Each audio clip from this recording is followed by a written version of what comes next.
In the ancient days, before Silicon was divided into fragments,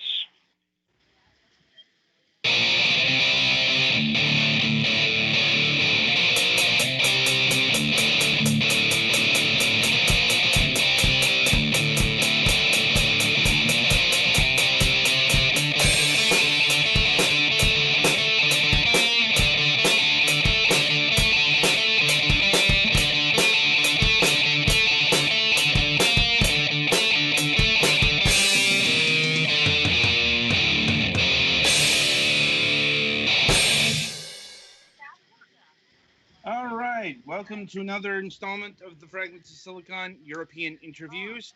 Been a while since we've done one of these, but we've got like 3 weeks of this lined up now. It's kind of how things work in terms of scheduling.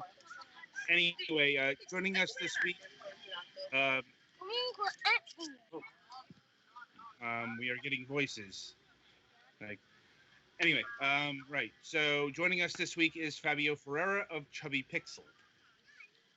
Hi Adam. Thanks Hi, for inviting me.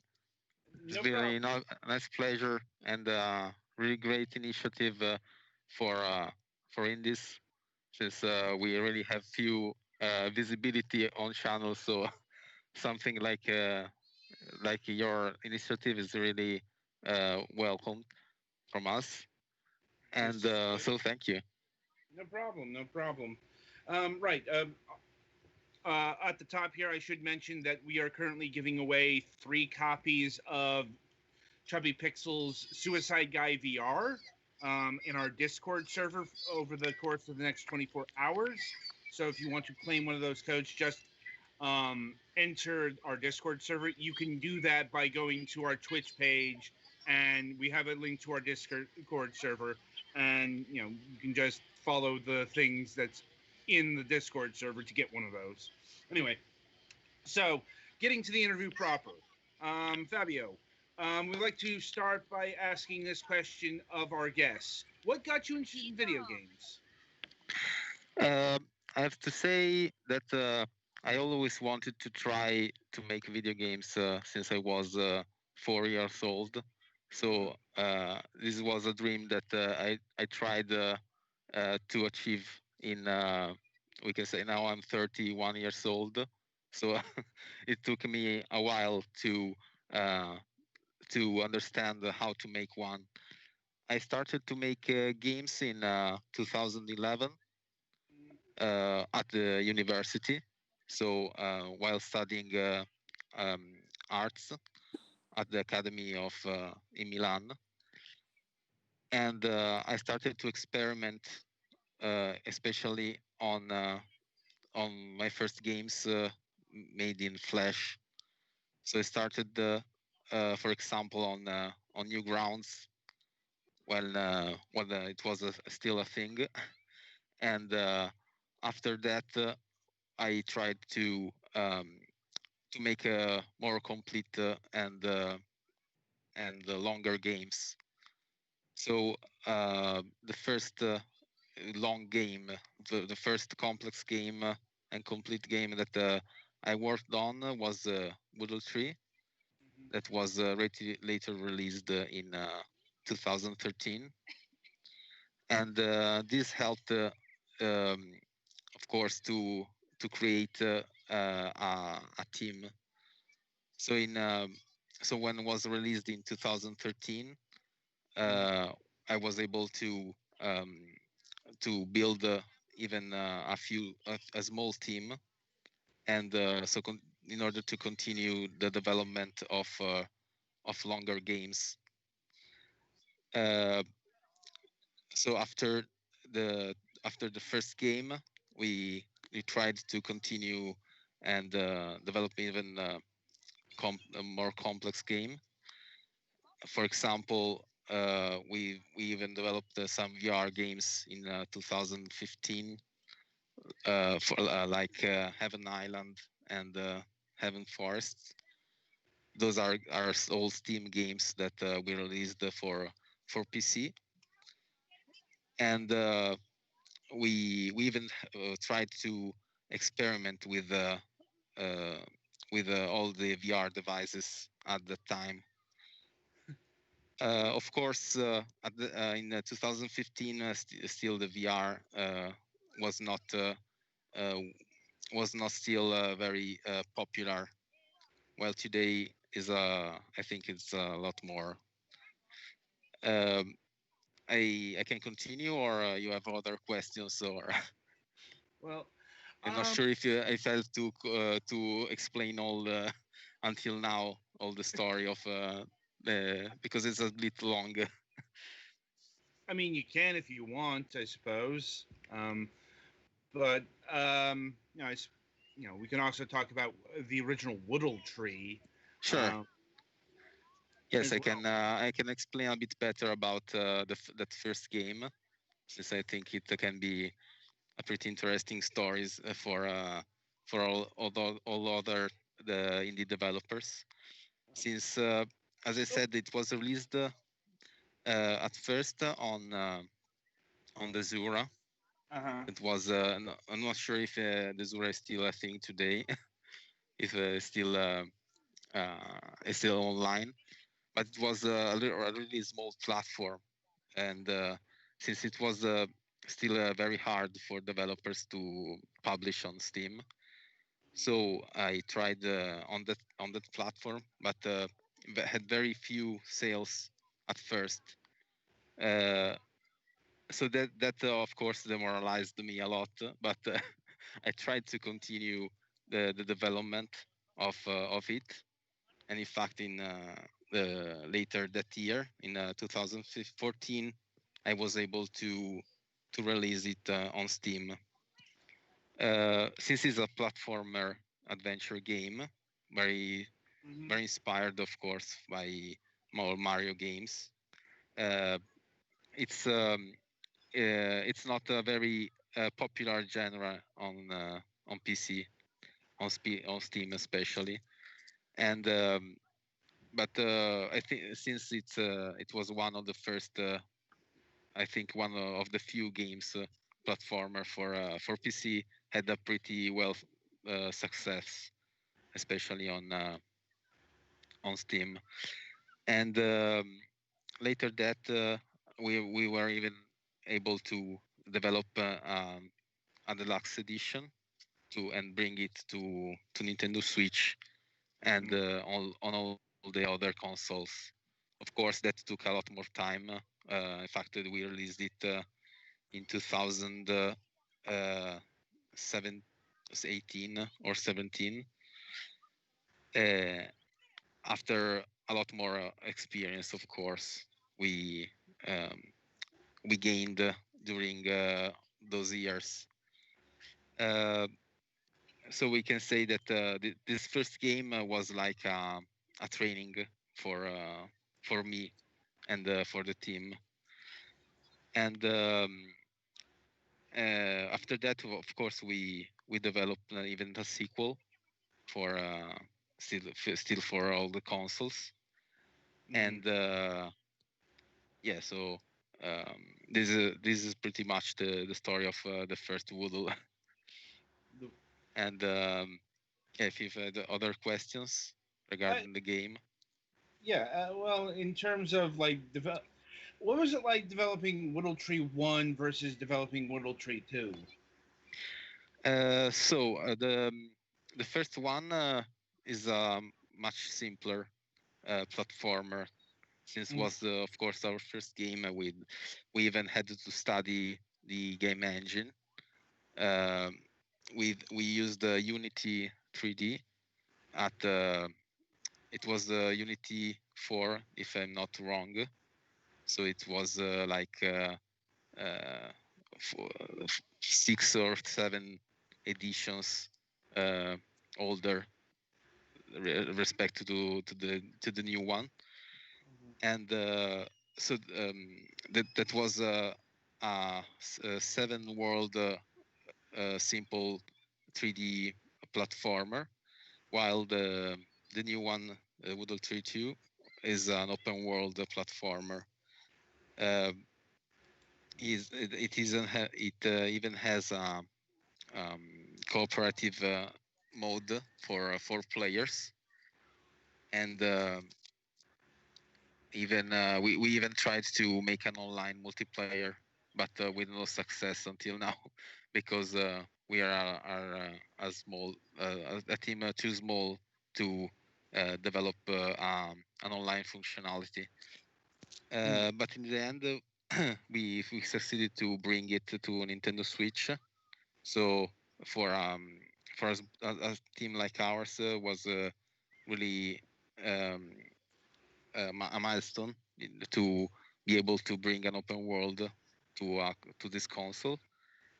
And we so like with this we were able to even expand a bit the team that now has 7 developers.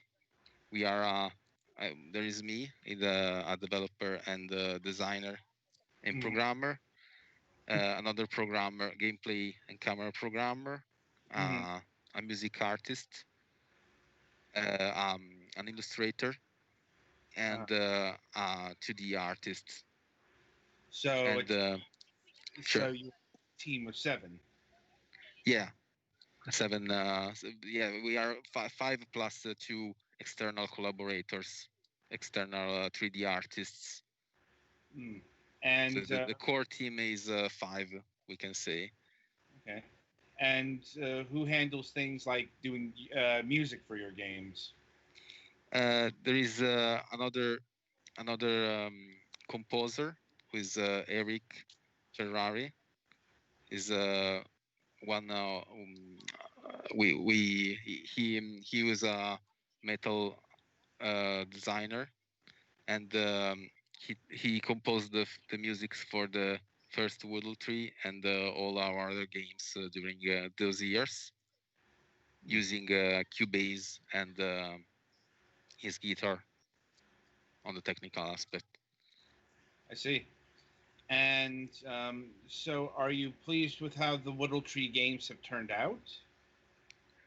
Sure, I have to say, after many years, of course, I have to say that it sold pretty well in the end. But I have to say that, yeah, like I said before, at the beginning, it really, I didn't know much about, for example, marketing or, uh, yeah, how to handle the post-release games.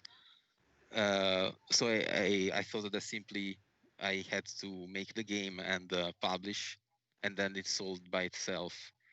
But this isn't the case nowadays, I think, because you really have to work even after the release of the game.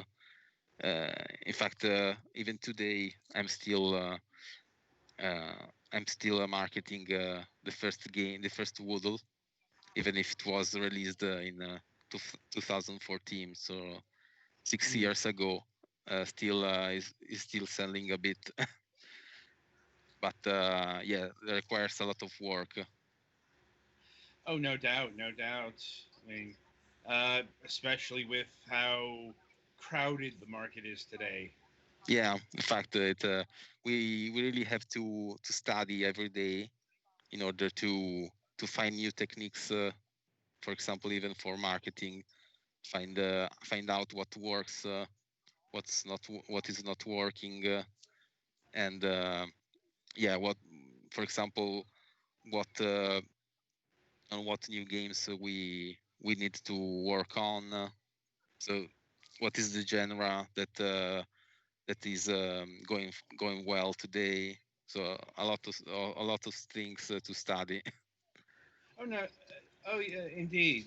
Speaking of genres, I am wondering what made you want to do 3D platforming games, especially on the PC. As you noted, this isn't exactly a popular genre, especially on that platform. Um, was that in and of itself the reason to choose 3D platforming? Well, I chose that style, that genre, mainly because I love that genre. So Okay. I thought that making something you love probably will be better than making a genre that you're not very fan of. For example, I'm not a fan of football games, so I will never make one of those. So I think that you really need to make a genre that you love. For example, I love the Metroidvania games, so probably I'll try to make something like this sooner or later. Mm. And Okay. yeah, not another reason is because it was since it was the first game, and the platformer genre is I think is one that includes all the aspect of gaming, because it has physics, level design. Hmm. I mean, it has everything a game needs. So um, for studying is really the best thing, I think, to be able to make all the other genres. I could. I can see the value in that assessment. You know, it's like, uh, I suppose it depends on what you know what you are doing in the game industry. Where you are. Like, Sure. not like it's a lot easier to follow your passions on the indie scene, for example. Yeah, this is the main reason, sure. You know. Anyway. Even seeing that there are very few games of that genre, I Mm, think it's worth a try. no, So if you see a lot of Minecraft clones, it doesn't mean, I think, that you need to make a Minecraft clone, even if it's a very well a very successful genre. trend chasers exist at all levels. Like, uh, it's like, you mentioned Metroidvania. Like, Yeah, we have encountered quite a few Metroidvania titles. I mean, not to say that they're not good or anything, but it's definitely a trend on the indie scene. Yeah. Um, yeah. so moving forward and moving vastly away from Whittletree, we got I suppose your other main series, Suicide Guy. Yeah, yeah. This is another genre that I think is really uh, um, as I say, a kind of genre that really can go well or can go wrong. I think it depends on how you make the game in the end. Uh, of course, this is a kind of game that is really original. I think in the end, since the gameplay mechanic is something not seen everywhere, uh, and this is for probably the reason why it really had a lot of success. I mean, a lot more success than Whittletree, Well, because it's a lot more original and has some gameplay mechanics that really stands out for especially for the YouTubers. well, I suppose delving a bit deeper, what is Suicide Guy? Like, are you a guy trying to commit suicide, or are you a guy who's trying to not commit suicide, but bad things keep happening to him? Well, the main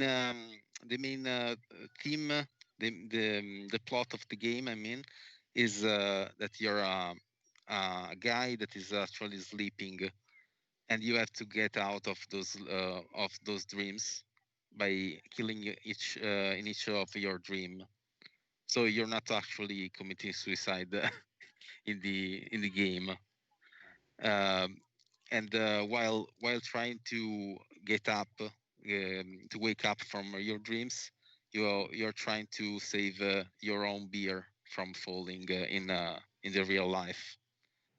So it's like kind of like a parody, we can say, a parody game.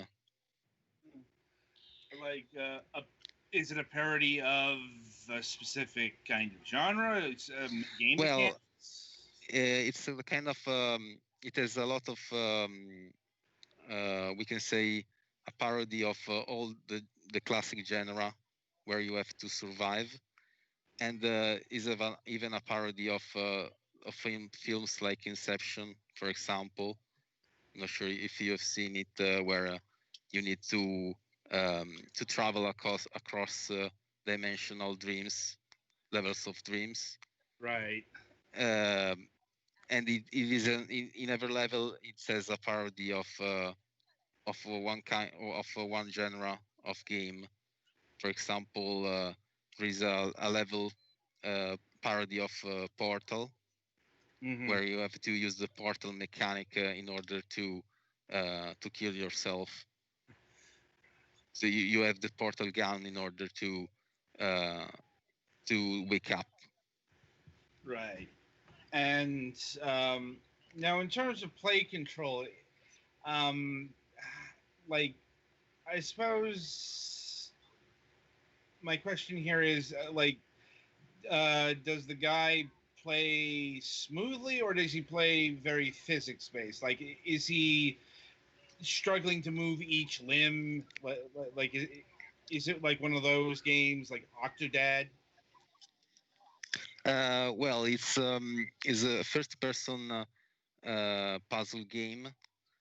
For example, the for the gameplay mechanic, we inspired by Half-Life, where you can pick up objects, interact with physics in all the level. So so yeah, it's is puzzle based on physics. Hmm. Um, but but yeah, the gameplay is more uh, not like Octodad, we can say. So it's is more um, like Half-Life 2 for movements. I mean, Right. And shifting a bit to the current incarnation of the game, um, Suicide Guy VR. Is this a sequel to this? Is this a remake in VR? The game just transposed into VR? yeah, this is the first game actually transposed in VR Uh, with and we added even some new VR only levels, since we were experimenting with the VR devices. mhm. We tried to, of course, to create something unique with the VR controllers. For example, with Valve Index and the Oculus Rift controllers. And so, what do you do with the controllers in the game? Is that used to like balance your beer? No, yes, you actually can interact with all items around you. So you control the protagonist's hands and fingers. For example, with Valve Index, you can actually move all your single fingers Hmm. and be able to pick up objects, press buttons, activate levers, and climb using both your hands. So you can also use all um, I mean all the basic interactions with with your hands. For example, if you played Boneworks, not sure if you tried that, is yeah, we were inspired by that. It's a very successful VR game, Hmm. and yeah, we even inspired by Half-Life Alex too. Uh, but we mainly adapted the first game to this new VR hardware mainly, and yeah, we can say that it was like an experiment to see to see if VR was actually a market that could be interesting for us in the end. And was the experiment successful? Well, it was released last month, so 1 month ago, and yeah, it sold pretty well for now on Steam. It's Mhm. not. I didn't expect much because it was in the end it wasn't really a new game, but was like a port of the first. Mhm. And now we're going to release for PlayStation VR 2 Okay. and for Oculus Store too. So yeah, we'll see how it goes there too. Indeed. And yeah, but it passed the break even of the game of the cost. So I mean, it paid the costs of development for now. So it already is a success, we can say. Well, If a that's game, I mean, if a game passes the development cost in terms of sales, I can I can say that it already is a success in the end. well, indeed. That's usually how business quantifies success. Like, now, in regards to the PlayStation VR title, um, what sorts of adjustments have you had to make? Because, okay, for those who don't know, the PlayStation VR headset and setup is a bit of a downgrade from the likes of the Valve Index and the higher end Oculus equipment because being tied to a console, there's only so much power you can get out of the PlayStation 4 versus a PC.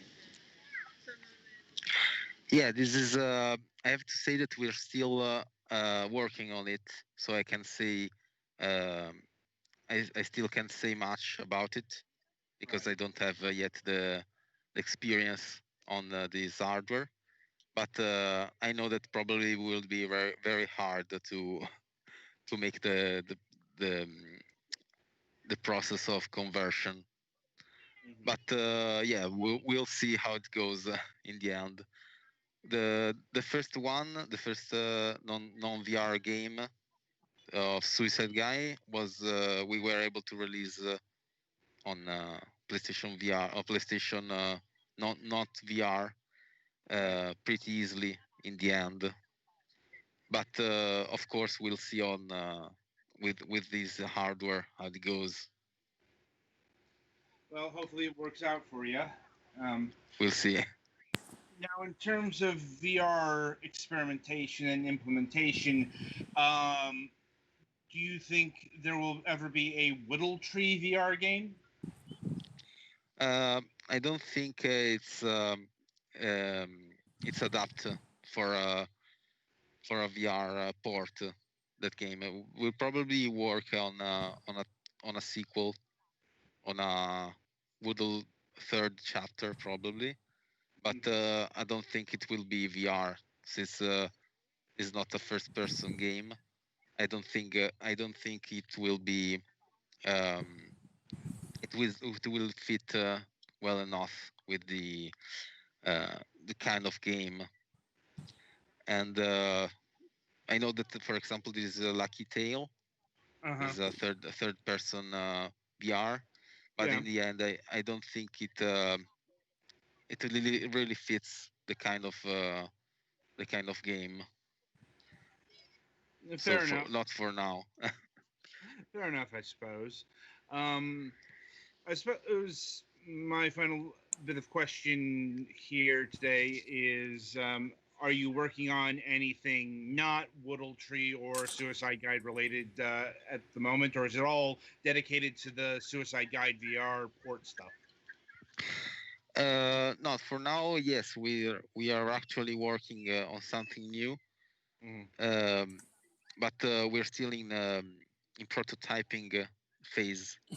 So we're actually still making prototypes and um, experiments about this kind of game. So Hmm. probably I'll share something new in a few months. Okay. Um, well, I'll see if my colleagues here have any additional questions for you. Sure. As far as Suicide Guy goes, do they like try and play it straight, like, or is it like, there's like either the guy himself or like a narrator making jokes or whatever?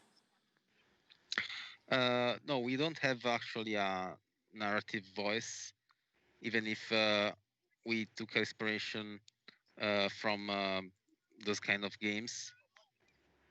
But for now, um, is a very linear game with 25 levels and plus 3 extra ones.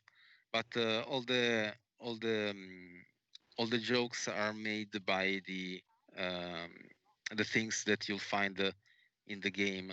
So um, we can say is a parody made by the level of interactions that you'll find in the game,